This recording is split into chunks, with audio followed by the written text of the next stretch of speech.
Samahan nyo nga pala kami sa aming biyahe papuntang Ilocos Sur. Grabe guys, napakadaming ang nag-abang sa daan. Sobrang solid nga. Kaya naman, panoorin nyo to hanggang huli.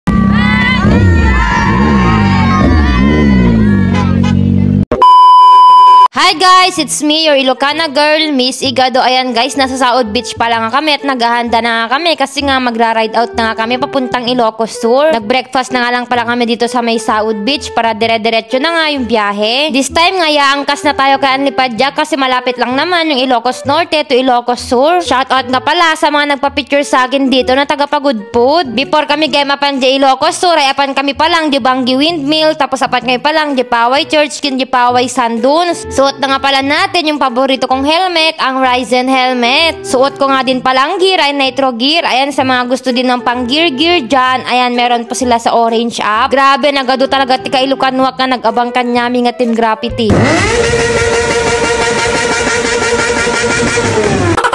Naki-soundcheck nga tayo sa motor ni Julio. Ayan, thank you. Papunta na nga pala muna kami sa may Banggi Windmills. Maminilan na nga din pala ako nakapunta doon. Pero syempre, pupuntahan pa rin natin yon. Dumaan nga lang din pala kami sa may Pagudpud na arko para mag-picture. Grabe, sobrang init dito sa may Ilocos Norte. Talagang umisit ka, bes. After 1 year nga, ngayon lang ulit tayo makapunta dito. At nakita ko nga yung isa sa windmills. Grabe, natanggalan ng isa. Dalawa na lang sila. Harap ng hangin.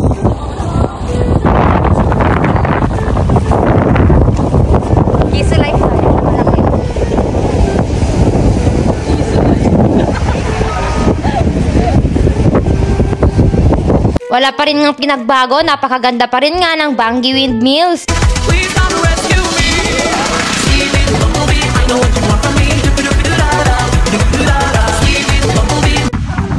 Kuya, pahawak naman ang isang ulo mo.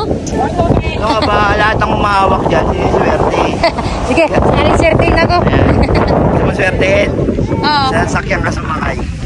Gusto mo na? Oo ah. Kagabi pala nag-usap na kami, gusto talaga niya.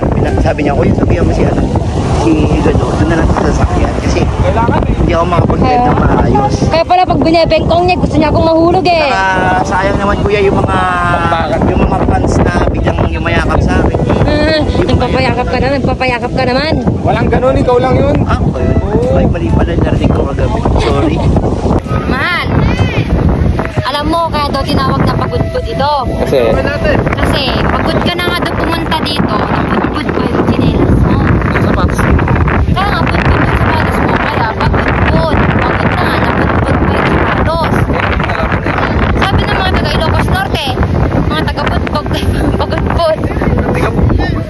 Ayan, shoutout nga din pala sa mga nagpa-picture sa amin dito. Grabe guys, napakadami nga ding nag-abang dito. Nagpahinga lang kami saglit, tapos alis na nga din kami dahil pupunta pa nga kami ng Paway Sand Dunes. Bakbakan na to guys, pagkarating sa Ilocos Sur, Diyos ko, kasakit-sakit ng aming katawan. Okay lang, panindigan namin to, ginusto namin to, diba? Walang sisihan. Dito nga banda guys, natumbang nga si Hammerman. Grabe, ang dami na nga nilang bumuhat sa kanyang motor, pero napakalaki pa rin at napakabigat. Pero wag kayong mag-alala kasi okay lang naman siya. Sa mga rides nga talaga, hindi mo maiwasan yung mga gantong pangyayari, lalo na yung mga motor nila, ang bibigat at ang lalaki. Nagpapasalamat pa rin kami kasi ganyan nga lang yung nangyari. Hindi na mas malala pa, kaya naman thank you din sa mga tumulong kay Hammerman.